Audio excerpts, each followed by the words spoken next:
પોરબંદરની નિરમા ફેક્ટરી સામે આવેલી આરજીટી કોલેજના કમ્પાઉન્ડમાં વસવાટ કરતા પરિવારોને આઝાદીના 78 વર્ષે પણ પ્રાથમિક સુવિધાઓ મળતી નથી, જેને લઈને આ વિસ્તારમાં રોષ જોવા મળી રહ્યો છે।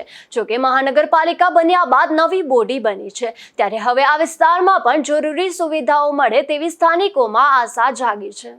પોરબંદરની નિરમા ફેક્ટરી સામે આવેલ આ આરજીટી કોલેજના કમ્પાઉન્ડમાં દાયકાઓથી 100 થી વધુ પરિવાર વસવાટ કરે છે અને 4 પેઢીથી અહીં રહેતા લોકોને પાણી, સફાઈ, રસ્તા અને સ્ટ્રીટ લાઇટ જેવી પાયાની સુવિધા આઝાદીના 7.5 દાયકા પછી પણ ઉપલબ્ધ કરી શકાઈ નથી। મહારાણા નટવરસિંહજીએ ઈસવીસન 1955ની સાલમાં તેમના માતા રામબાની સ્મૃતિમાં શિક્ષણના હેતુ માટે પોતાનો દરિયા મહેલ રાજ્ય સરકારને અર્પણ કર્યો હતો, જ્યાં વર્ષોથી રામબા ગ્રેજ્યુએશન ટીચર્સ કોલેજ કાર્યરત છે।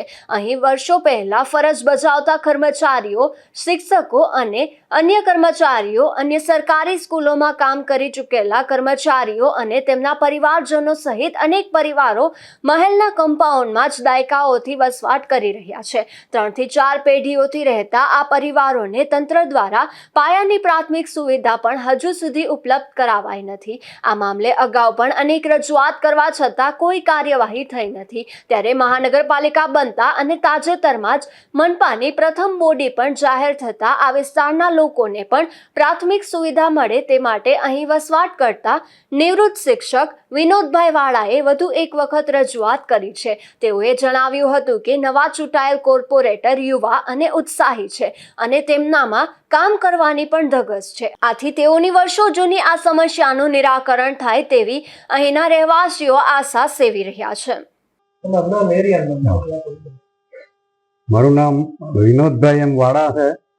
આરજીટી કોલેજ કમ્પાઉન્ડમાં રહું છું અને અમારે વર્ષોથી પીવાના પાણીની, વીજળીની, રસ્તાની અને સફાઈની તકલીફ છે। બોર ખારા થઈ ગયા, પીવાના પાણીની તકલીફ છે।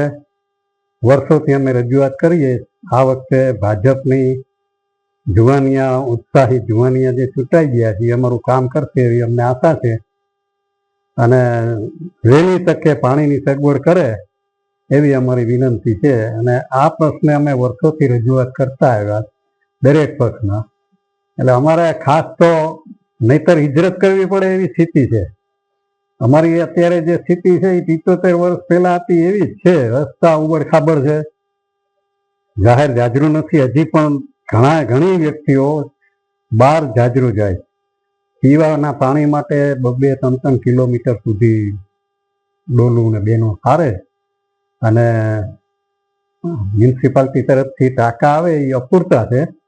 84 કુટુંબ છે, એના માટે 6-7 દિવસે આવે ટાંકા, તો એ પાણીનો અમે ઉપયોગ કરીએ। તો આજે અત્યારે ભાજપ ચૂંટાણો છે અને પ્રજાનો પણ એને બહુમતી મળી, ઉત્સાહિત છે બધા કાઉન્સિલરો, તો વહેલી તકે અમારો પ્રશ્નનું નિરાકરણ કરે એવી અમને અપેક્ષા છે।